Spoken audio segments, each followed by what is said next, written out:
अंजना जी, मुझे सैटरडे शाम को पता था कि आज 6 बजे आज तक यही शो करेगा और तमाम न्यूज चैनल ये शो करेंगे। ये विश्वसनीयता आज के मीडिया की और बीजेपी की है। बीजेपी तो हमें लेट डाउन देखिए करती ही नहीं है।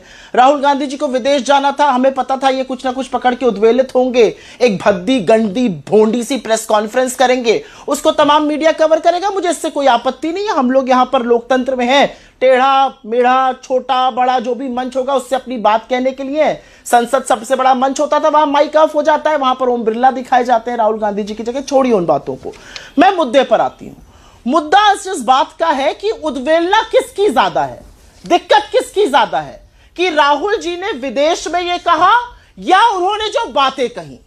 क्योंकि अगर विदेश में कहने पर चर्चा होनी है तो फिर भाई मैं भी कुछ सुनाना चाहती हूं। आपने राहुल जी की तमाम बाइट सुनाई, आपने कुछ सवाल भी पूछे थे अपनी रिपोर्ट के पहले कि अपमान वोटर का कर रहे हैं, पद को वो समझ रहे हैं कि नहीं समझ रहे हैं, मीडिया की सुर्खियां तो नहीं बटोर रहे हैं। तो मैं आपके लिए 30 सेकंड में कुछ सुनाना चाहती हूं, क्योंकि आपके व्यूअर को भी सुनना चाहिए कि विदेशी भूमि पर क्या क्या कहा गया है। होगा नहीं, अरे भगवान बचाए भाई, पता नहीं पिछले जन्म में क्या पाप किए हम हिंदुस्तान में पैदा हुए, या पता नहीं पिछले जन्म में क्या पाप किया था,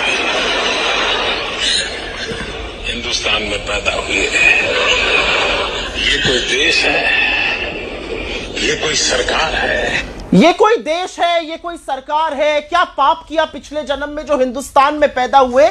ये वक्तव्य इस देश के प्रधानमंत्री ने प्रधानमंत्री रहते हुए चीन की धरती पर, दक्षिण कोरिया में, जर्मनी में, कनाडा में, ब्रिटेन में, यूएस में, तमाम जगह दिया। आपके हमसे घोर मतभेद हो सकते हैं, लेकिन आप देश को गरियाने लगिएगा।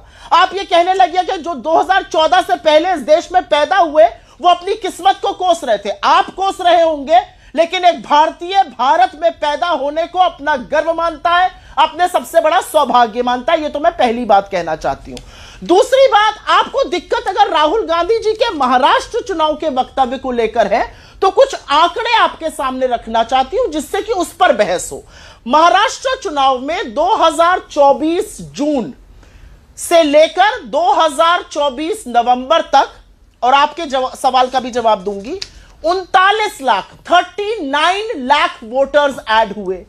2019 लोकसभा और 2024 लोकसभा के 5 साल में 32 लाख वोटर ऐड हुए थे। जितने 5 साल में ऐड हुए, 5 महीने में उससे 123% ज्यादा ऐड हो गए। यह पहला वक्तव्य रखना चाहती हूं। दूसरा वक्तव्य, महाराष्ट्र में टोटल वोट 9 करोड़ 70 लाख, आपने सही बोला, 9 करोड़ 70 लाख जो है टोटल वोट। महाराष्ट्र की वयस्क अडल्ट पॉपुलेशन 9 करोड़ 54 लाख। तो वयस्क पॉपुलेशन से ज्यादा वोट पड़ गए महाराष्ट्र में, उससे ज्यादा वोटर थे। यह दूसरी बात। तीसरी बात रखना चाहती हूं, वोट 6 करोड़ 5:30 बजे के बाद जब वोटिंग में बढ़ोतरी हुई, क्या वोट 6 करोड़ ने दिया है? जो ऑफिशियल डेटा चुनाव आयोग ने डाला है, 6 करोड़ लोगों ने ही वोट दिया है। अरे भाई, ऑफिशियल डेटा ही बता रही हूं। चुनाव आयोग का ऑफिशियल डेटा है कि 9 करोड़ 70 लाख रजिस्टर्ड वोटर थे, बिल्कुल, जो वयस्क पॉपुलेशन से ज्यादा है रजिस्टर्ड वोटर। कमाल है, कमाल की बात है ये। तीसरी बात, 5:30 बजे वोटिंग परसेंटेज 1 आया, उसके बाद 65 लाख वोट बढ़ गए। एक आदमी को औसतन 3 मिनट का टाइम लगता है वोट डालने में। मतलब रात को 2 या 3 बजे तक लाइनें लगी होंगी महाराष्ट्र में। ऐसी कोई खबर ना हमने आज तक पे देखी, आपका इतना तेज चैनल है, ना कहीं और देखी। चौथी बात, वीडियोग्राफी की डिमांड करी गई। इस सरकार के इलेक्शन कमीशन जो स्वायत्त एजेंसी है, उसने डिमांड तो पूरी करना भूल जाइए, रूल ही बदल दिए। अब वीडियोग्राफी और डेटा सबको नहीं मिल सकता है। तो आप मुझे बताइए कि यह सब होते हुए क्या हमें सवाल उठाने चाहिए या नहीं चाहिए? और उसी में आपके सवाल का जवाब है।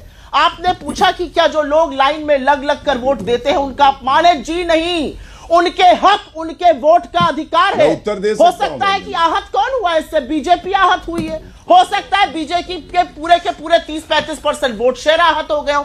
इस देश का 65-70% वोट शेयर नहीं आहत हुआ है। वो चाहता है उसके वोट पर चर्चा हो, क्योंकि माकरवाड़ी गांव महाराष्ट्र में वो करना चाहता था बैलेट, प्रशासन का दबाव पड़ा, उसको बैलेट रोक दिया गया। क्यों रोका गया?